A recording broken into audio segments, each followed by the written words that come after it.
பட்டாளம்மன் தேவிக்கு தான் திருநாளா அவள் முகத்தழகை காணவரும் ஒரு நாளா பட்டாளம்மன் தேவிக்கு தான் திருநாளா அவள் முகத்தழகை காணவரும் சித்திரமோ ஆலையே கோரினமா சித்திரமோ ஆலையே கோரினமா அவள் சிங்கார திரைவரே ஓர்வன் பட்டாளம்மன் தேவிக்கு தான் திருநாளா அவள் முகத்தழகை காணவரும்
என் தந்தை பேர் நபி தலைவன், தாய் பேர் நங்கை மோகன்.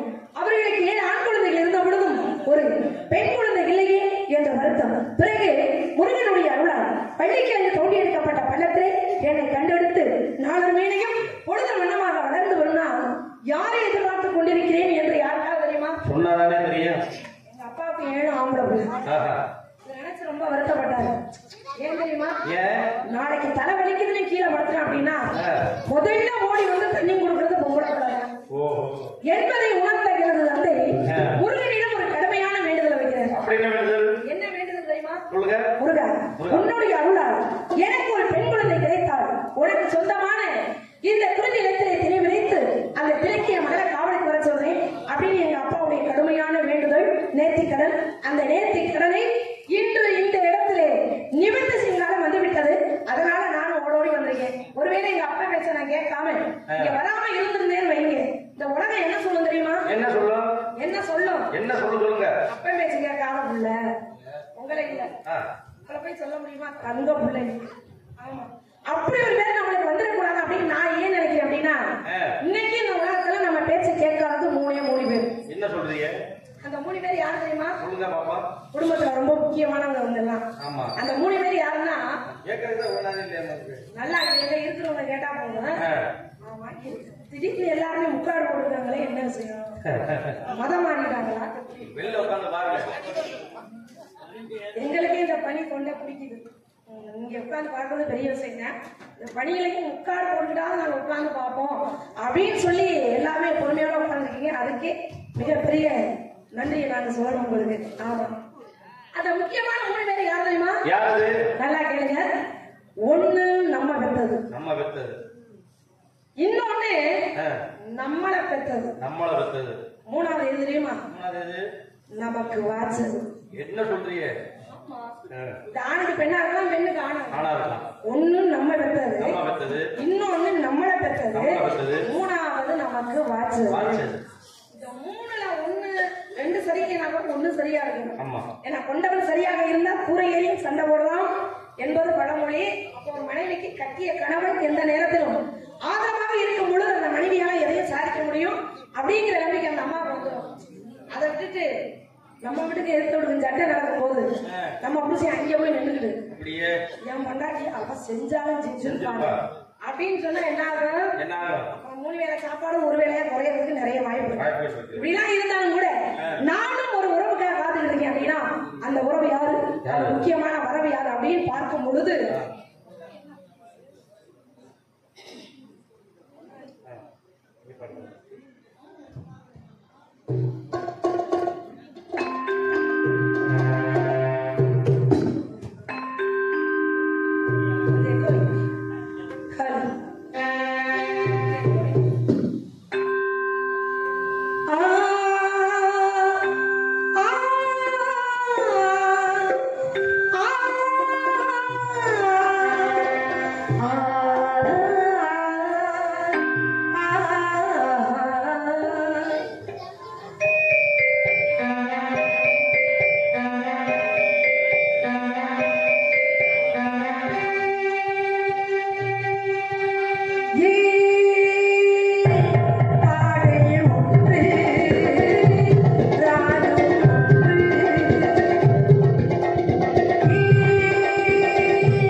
ஒன்று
அவர் வருவார் வருவார் என்று வழி மீது விழிவைத்து காத்துக் கொண்டிருக்கிறேன். காரணம், நல்லதையில் பேச வேண்டும், நல்லதையில் நினைக்க வேண்டும். நல்லதையில் பேசி நல்லதையில் நினைக்கும் பொழுது நம் வாழ்க்கையில் நடப்பது எல்லாமே நல்லதாகவே அமையும். நல்லதையில் பேச வேண்டும் என்று சொன்னால் அந்த முருகனுடைய திருநாமத்தை தான் சொல்ல வேண்டும்.